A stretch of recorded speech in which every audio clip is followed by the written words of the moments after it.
The Flyers book a date with the Hurricanes, and the Canadiens and Golden Knights move one step closer to round number 2. Welcome to NHL Wraparound Stanley Cupdate for Thursday, April 30th, 2026. Vic Morren, Neil Smith. Talk about us being the masters of the obvious. We had said on our show on Wednesday how vital that first goal was going to be in the Flyers-Penguins game.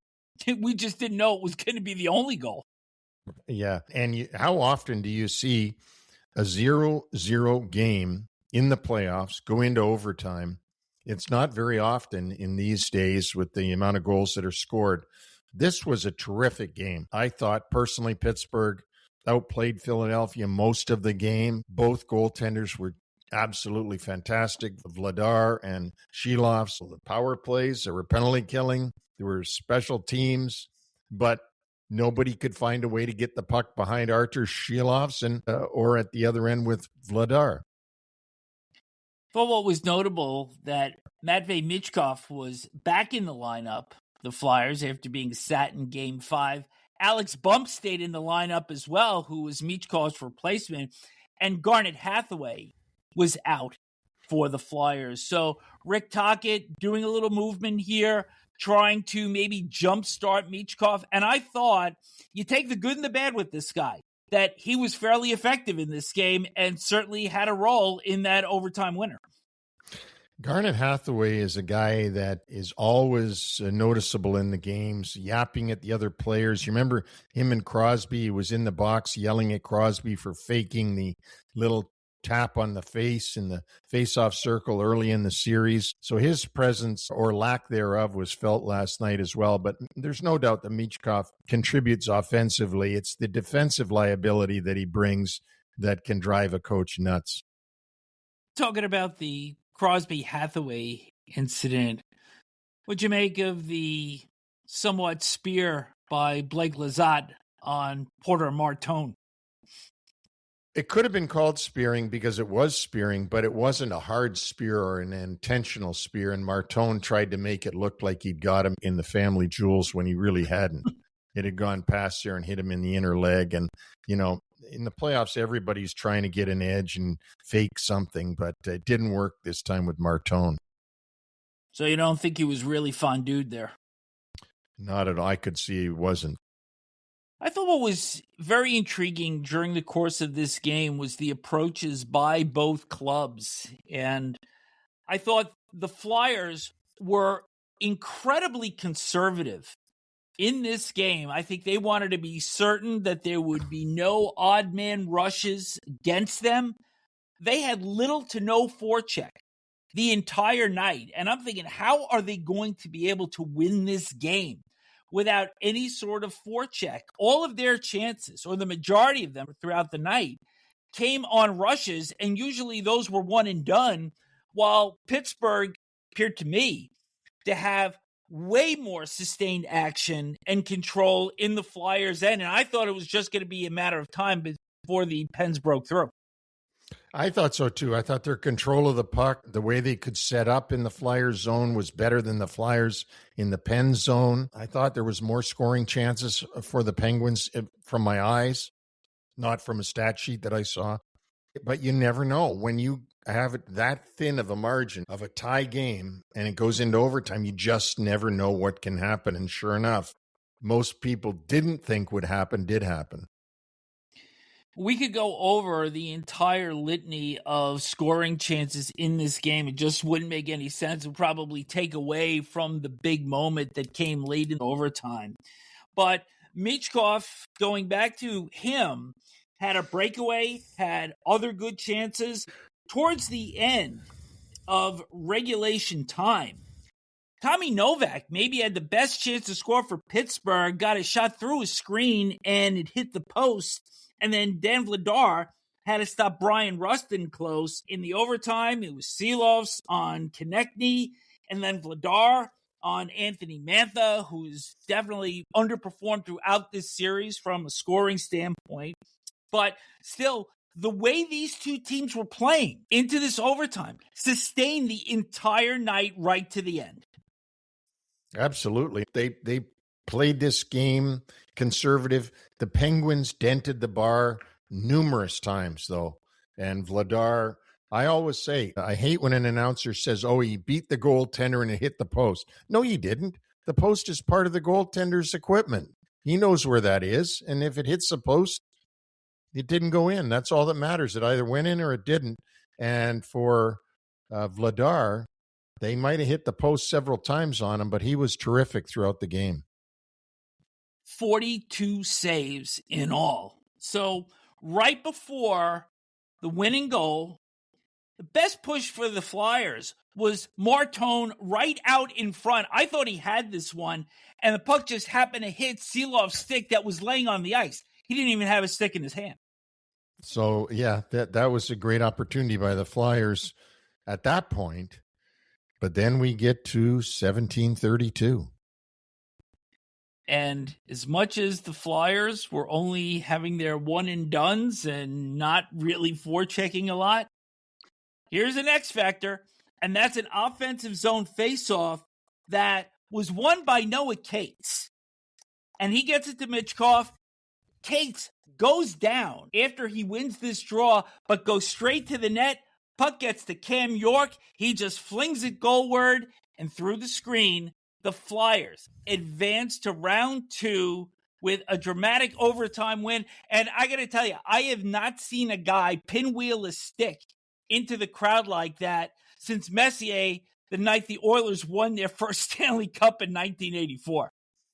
No, it was a great night for Philadelphia to finally get back into the playoffs, now win a round. And you know what? That's all you could hope for with this team. I mean, they're not going to beat Carolina, but this is a good season for the Philadelphia Flyers. Good advancement, good progress. And this is what I said to Danny Briere when he was hesitant about whether or not it was right for them to make the playoffs. Would it help them or would it hurt them in the long run? And I said, Danny, it's good for your program to make the playoffs. It's good for your program. You need to make the playoffs. But also to beat a veteran-laden team like the Penguins, you grow a lot in one series. Of course, because you beat those guys that are your heroes on the other side. Let's face it, most of these players have grown up watching Sidney Crosby and watching Malkin and watching Letang. And so to beat them, and not to mention that they're your cross-state rival, they're your biggest rival. You came into the league, the two franchises, at the same time in 1967 and have been battling each other ever since. It's a big win for Philadelphia against a veteran-laden team, as you said, in Pittsburgh. Now, let's look at the other side of it. If you're Pittsburgh and you say, like, okay, we've got all these guys and we still can't win, we can't get out of the first round, and our guys are just getting older, now what? And the Penguins have not won a playoff series since winning in the opening round in 2018. But for the Flyers, they will face the Carolina Hurricanes in the second round. These teams have never met in the playoffs. And all 4 games this year did go beyond 60 minutes. Hurricanes prevailing in 3 out of 4. So I think the Flyers have to go in at least somewhat confident that they could play with Carolina based on the regular season. I think that the Flyers are going to have a lot of confidence coming off of this win in this series and the fact that how hard they pushed the Penguins, a veteran team, and how well they played. But playing Carolina is going to be a whole different kettle of fish because Carolina is a high-skilled, high-tempo team. Frederik Andersen played great in that first round. They've also got Brandon Bussey, who's played well for them this season. 2 really good goaltenders, like Sheloff's for Pittsburgh, how he played against them. They're going to see a much different game out of Carolina than they saw out of Pittsburgh. We'll look forward to previewing that series and all the second-round series next week. Down in Tampa, Montreal Canadiens take a 3-2 series lead back to the Bell Center with a 3-2 win over the Lightning. And entering Game 5, we want to underscore how close this series has been. Both teams, we've mentioned a number of times, finished the regular season with 106 points. And through 4 games, obviously the series was tied 2-2. Both teams had 11 goals scored. The shots on goal were 94-93. favor the Canadiens, and the save percentage was .883 to .882. So the margin here is so wire thin, and this fifth game played right into that. It sure did. And I think, though, the reason it played into it, because the Tampa Bay first line was not playing the way they can play at times. They seem to be not into it. I'm sure that wasn't purposeful. They weren't the superstars that we've seen in the past. And I think that that's what Tampa Bay is going to need to make sure they win that game 6. They're going to have to get Kucherov and Gensel and so on. And Gensel, I thought, played very well, by the way. But Point and Hagel and all their top guys to play as top guys. I thought that top line was ineffective for the entire night until the very end of the game when Vasilevsky was pulled, and then there was a lot of pressure on and clock just ran out on them. But let's go backwards here, because I think one of the things that we're seeing a lot in these playoffs are goals that are a result of pucks coming off the end boards. And the opening goal of the game took place at the 3-minute mark. Alex Newhook with the rush. Puck caroms off the end boards in front. And Brendan Gallagher, his first game of the series, follows up. And Montreal's playing with the lead right off the bat.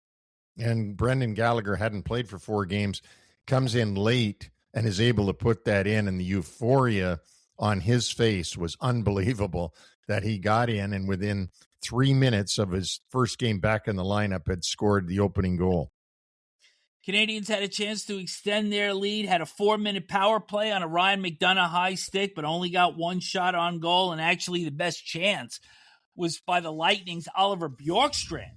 Second period, Tampa Bay power play, but the best chance came by the Canadiens when Jake Evans was stopped by Vasilevsky on a breakaway.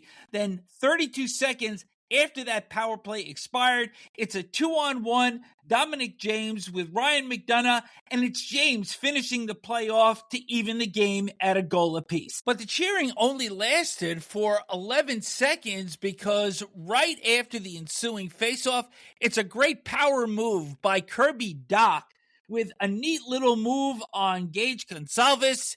He gets in on Vasilevsky and puts the Canadiens back ahead. And Dach has been taking a lot of heat from the Montreal fans and social media, but a great play to put the Canadiens back ahead. And it happens again where they come right back. As soon as the Lightning feel good, the Habs come right back and grab the lead again. So now it's 2-1. However, Mike Matheson misses the net short side. Puck comes up the boards, and again, it's a 2-on-1 for the Lightning.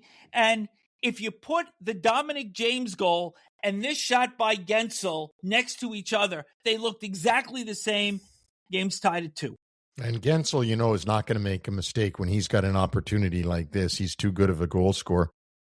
Early third period, and this kind of speaks to the lack of production and the lack of execution from the big line from Tampa. Kucherov misses an open net off a carom off the end boards. Soon after, a bad change by Tampa, and it's Alexander Texier scoring off of Vasilevsky's glove 66 seconds into the third period. And that third line for the Canadiens had even strength. Zach Bolduc, Texier, and Kirby Dach have 11 points in this series at 5-on-5. The goal that Vasilevsky allowed in, that Texier shot, is going to be one of the ones that he's going to be cursing about for a long time, because this should not have scored. Texier took a good shot. Vasilevsky, who's probably going to win the Vezina Trophy as he's one of the final 3, missed it. And it hit the thumb of his glove and then went over the line. And that was a bad one. I agree. But still, the Lightning had 19 minutes to try to get this game tied. But I thought their flow in this game was off the entire night. And credit Montreal for the way they checked them. They could certainly skate with Tampa. And We all know the Lightning like to have that fast-paced game with a lot of flow, a lot of passing, a lot of movement, and Montreal just didn't allow it. And Brian Engblom, the color analyst who we've had on our show for the Tampa Bay Lightning, said earlier in the game, Kucherov is human, but this is one of the nights when he's not right on his game. And he could tell that. And, of course, he's seen him hundreds of times play and made that comment pretty early. So that backs up what we were saying, that that first line just wasn't as effective as they need to be. I think if you take in the numbers in the third period for Tampa Bay, 17-6 in shots in a game that entered the period, tied at 2, you would have said, you know what, we'll take that. But the early goal by Texier, and then despite all of the pressure at the end of the game by the Lightning, Dobish holds them off, and now it's a 3-2 lead for the Canadiens. Game 6 coming up on Friday at 7 o'clock on ESPN2. And the thing here is whether or not Canadians are going to be able to enjoy this prosperity and close this series out, or if these veteran-laden Lightning can bring it back to Tampa for a Game 7. We didn't mention the most important point. It's back at the Bell Center. Well, that was the prosperity that they're getting. So the game goes back to Montreal, and they have a chance to finish this out in front of their home fans. And that's a lot of pressure.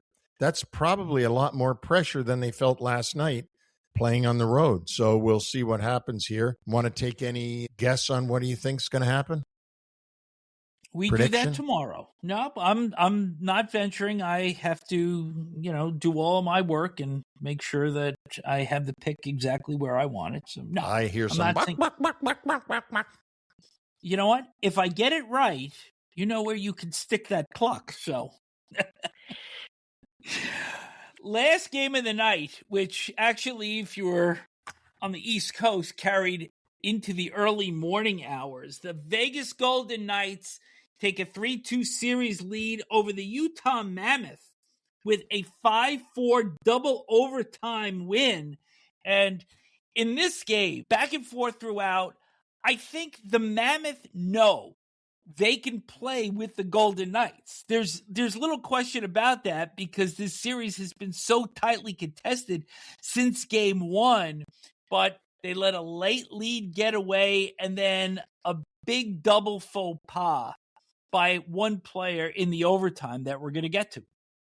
Yeah, and you know what? If you like goals, go and watch the recap of this game of Vegas at Utah. 9 goals scored in this game as opposed to only 5 with Tampa and Montreal, and as opposed to only 1 with Pittsburgh and Philadelphia. This was 9 goals. The lead went back and forth, and we also got to see a hat trick. Yes, we did. So let's go back to the start of this game because pretty low event first period. Of course, I was more distracted by the end of the Pittsburgh-Philly game, but not a ton going on until late in the first period. And with 2:49 left, it's John Marino scoring off a sharp angle shot coming off the end boards, and it's 1-0 for the Utah Mammoth. But Clayton Keller took this puck back up to the high slot, very high slot. And when you saw him go up to the high slot, you saw John Marino dash to the left of the goaltender. And immediately the puck went off the backboards, banked right up to Marino, who banged it in beside Carter Hart. And I think that was, I know that was a set play. No defenseman, point man, leaves his point and darts for the net the way that he did if he didn't expect that puck to come off the boards. Before the first period ended with 41 seconds left, Utah was shorthanded for the third time, and it's Tomas Hertl, who is, in my opinion, really underperformed in this series. But gets a bouncing puck to Pavel Dorofeev for the first of his goals in the game, scores from the high slot. Dorofeev, one of the real strong snipers in the NHL. Well, you had 2 of them in this game, and we're going to get to the second one because Dylan Guenther and Dorofeev are 2 great young goal scorers, but certainly this was a good one from Tomas Hertl, the veteran, getting Dorofeev his first goal of the game. I love the execution on the goal that put Utah ahead midway through the second period. Mikhail Sergachev goes hard around the boards. Keller on the retrieve, gets it into the slot, and it's Lawson Krause with his third goal of the series to put Utah ahead. And it was a snipe. It was a hard shot. Lawson Krause put it right where he wanted to, and here we go. It's 2-1 for Utah. After the Golden Knights killed a penalty, it's Dorofeev with his second of the game from in close, and then just 1:40 later, turnover by goaltender Karol Vejmelka, and it's Mark Stone to Shea Theodore, and it's 3-2 for Vegas. And at that point, Andre Tourigny calls a timeout, doesn't wait till the end of the game. He sees that his club is in a little bit of arrears here and tries to settle things down with his team now behind. And you know what? It probably was a real good call by the coach. The Mammoth did try to get this thing settled down, and on a play off a broken stick, Nick Schmaltz has a breakaway on Carter Hart. He gets stopped, and then Chris Tanev is also stopped by Hart as well. So the game heads into the third period with the Golden Knights with a 3-2 lead. But after Vegas kills off a double minor, a flip pass into center ice becomes a partial 2-on-1, and it's your guy Dylan Gunther converting a pass from Kyler Yamamoto to tie the game at 3. And he gunned that puck into the net. When he got that pass, it was a one-timer, almost impossible for Carter Hart to get to. Vejmelka made a save on a breakaway by Mark Stone. And then play that puts the Mammoth ahead. A pinch in by Korczak, and I didn't like the cover by Colton Sissons, and it's another 2-on-1 for the Mammoth, and it's Alex Kerfoot to Michael Carcone for the go-ahead goal with 7:18 left. And, you know, there was some discussion about whether or not it was a bad decision by Korczak to pinch or a bad job by Sissons in terms of covering for him. And I think it was the latter, because Korczak was in the zone for a few seconds, and I just think that Sissons was too deep and wasn't able to cover, and that resulted in the ensuing 2-on-1. It just goes to show you, though, you can't slip up on an assignment in the playoffs, whether it was one way or the other, whether it was Sissons or whether the defenseman was caught in too deep, that being Korczak. There's such a small margin for error, and down goes Utah. Kerfoot over to Carcone. Again, Utah takes the lead. We'd mentioned in the first game how Matvei Michkov had responded to the benching by Rick Tocchet. And Pavel Dorofeev, who already has 2 goals in this game, had been benched in the third period of Game 4 by John Tortorella. And with the goalie pulled, it's Jack Eichel with the shot, and Dorofeev completing the hat trick to send the game into overtime. And it was amazing because you don't often see that. And quite frankly, when you're watching the game, you think, well, it's only a matter of seconds now before Utah throws it into the empty net. But no, it's one of those rare times when pulling the goalie actually worked, and it sent this game into overtime, and Carter Hart returned back to his net. First overtime, didn't think had a lot going on. Vegas did have a power play, but failed to capitalize. In the second overtime, an offensive zone penalty by Riley Smith, high stick John Marino, and it was Hart making a big save off Keller and then a rebound off Logan Cooley. And now here's where it gets interesting. Mackenzie Weegar turns the puck over, and it's a shorthanded attempt by Jack Eichel, 1-on-1, that's stopped by Vejmelka. Now, double goat horns here for Alex Kerfoot, who had that earlier assist on the Carcone goal to give him a 4-3 lead at the time. Face-off on that ensuing play takes place in the Utah zone, even though they still have the man advantage. Kerfoot gets kicked out of the face-off dot, and Krause has to take the draw. He loses it, Good board work by Mitch Marner to keep the puck into the Utah zone. Kerfoot eventually starts to come away with the puck, but he's stripped by Brett Howden, and he puts a shot past Vermelka to win the game in overtime for the Golden Knights to give them a 3-2 series lead. The Utah power play on the night, 0 for 5, and that included a 4-minute double minor power play that they had in the third period, and now they give up a shorthanded game winner. And that's a horrible way to lose when you're a young team. And we talked about what good it'll do for Philadelphia to have beaten the veteran-laden Pittsburgh Penguins. And this was a huge loss for Utah, in my view anyway, because they literally gave the game away. They were in Vegas. They had this game, and they literally gave it to Vegas. And so now the Golden Knights go to Utah with a 3-2 lead and a chance to knock them out right in their own building. Game 6, Friday, 10 o'clock on ESPN. And before we just move on to the Thursday schedule, there is veteran presence on this Utah team. And I think that's really going to be drawn upon to try to salvage Game 6, force this back into Vegas for a 7th game. But, boy, you've got to be mentally tough here after a real devastating loss. You got to put it behind you in a hurry. You do. Don't watch the tape. Just do everything that you did.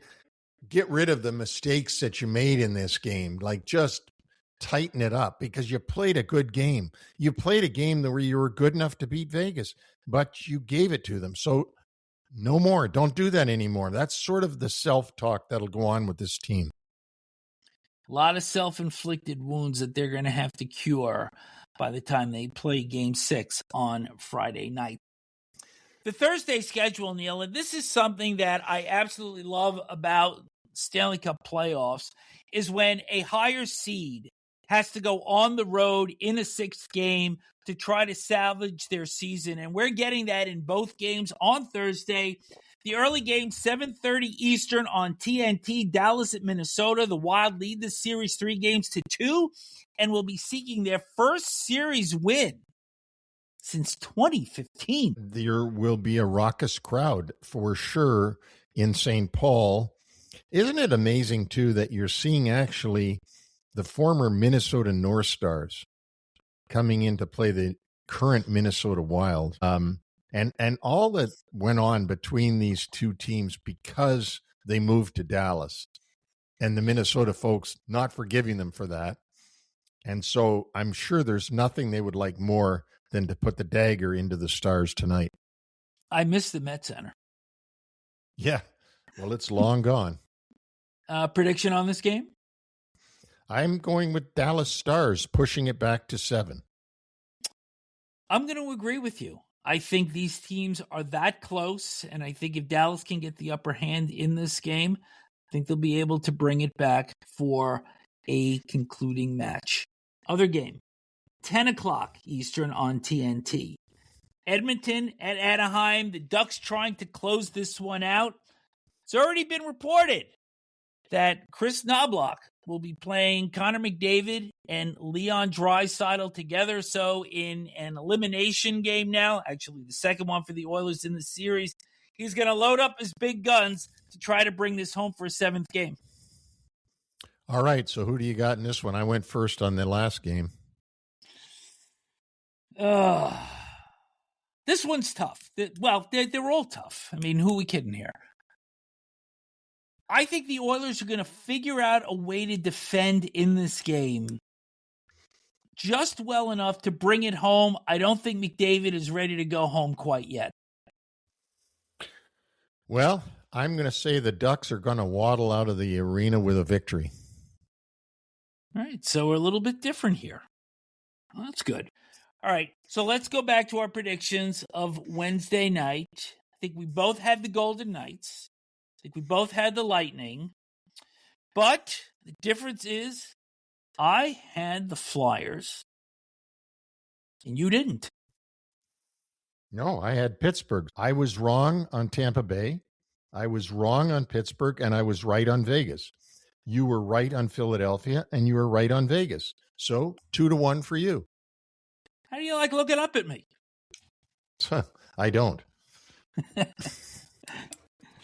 Before we leave you, nominees for the Ted Lindsay Award, that is the outstanding player voted on by the NHLPA, Macklin Celebrini, Nikita Kucherov, a 2-time winner, and Connor McDavid, a 4-time winner. Surprised that Celebrini is there in place of Nathan MacKinnon? I think it's a very hard thing to pick, but these are voted on by the players, right? These are player votes of who they think should be the nominees. And I'm not surprised. I'm not surprised if it was MacKinnon. We'd be saying, where's Celebrini? So, you know what? Nothing would surprise. It wouldn't surprise me if Celebrini actually won the thing, because the players in the league might be saying, like, this kid's only 19. I got to vote for him. I mean, McDavid's McDavid and Kucherov is Kucherov, but I got to vote for this kid. That's amazing what he did this year. So, you know what? Celebrini might win. In fact, I'm convincing myself right now that he will win it. I can tell. But do you put more stock in this award than, say, the Hart Trophy for MVP, which is voted on by the writers? No, the Hart Trophy is the Hart Trophy. This is, this award, which, has been made up by the NHLPA. I mean, it's fine. It's voted on by the players and that, but I still think the Hart Trophy is the big one to win, even though it is voted on by the writers. Okay, so let's really have fun now. Who's going to win the Ted Lindsay Award? You go first. Well, you already told me that you've convinced yourself that Celebrini's going to win. Well, I said I was convincing myself, but I haven't made that official yet. I haven't said who I'm going out on the line for. So who are you taking? I'm going to go with Celebrini because I think I'd been championing him during the course of the regular season that if the Sharks did make the playoffs, that he should be MVP of the league. So I think that given the fact that the players are seeing this guy up close and personal every night, and I think he's the new fresh face on the block, why not? And I'm going to go with Connor McDavid because I think he's the best player in the league. So I'm taking Connor McDavid. The nominees for the Vezina Trophy: Ilya Sorokin of the New York Islanders, Jeremy Swayman of the Bruins, Andrei Vasilevsky, you'd mentioned before, of the Lightning, who won this award in 2018-2019. Slam dunk, Vasilevsky. I'm going to go with Sorokin here. Oh, my goodness. I can finish no worse than in the top 3 here, so don't give me your shock factor here. When's the last time that a goalie from a team that didn't make the playoffs won the Vezina? It wasn't his fault. You didn't answer the question. I know that. But I also reminded you that Al Rollins won the MVP of the league for the Blackhawks as a goalie in 1954 when they only won like 12 games. Do you know what else happened in 1954? Yeah, I think you were born. That's right. It was a good year. Reach us individually at neil@nhlwraparound.com or vic@nhlwraparound.com. We're on all podcast platforms, including Apple Podcasts, Amazon, iHeartRadio, Spotify, and YouTube. Leave a review or subscribe. We are continuing to run polls during the course of the Stanley Cup playoffs, so weigh in with your opinion. You can also find us on X, Instagram, TikTok, at rayD8.tv, and buzzer.com. That's BZZR.com. Our website is NHLWraparound.com, and we dropped our latest spring cleaning on Wednesday, the last of the 16 teams that did not qualify for the Stanley Cup playoffs, and that was the San Jose Sharks. We will now continue these next week with teams that have been eliminated in the first round. So, on behalf of Neil, I'm Vic, and we will speak with you again on Friday.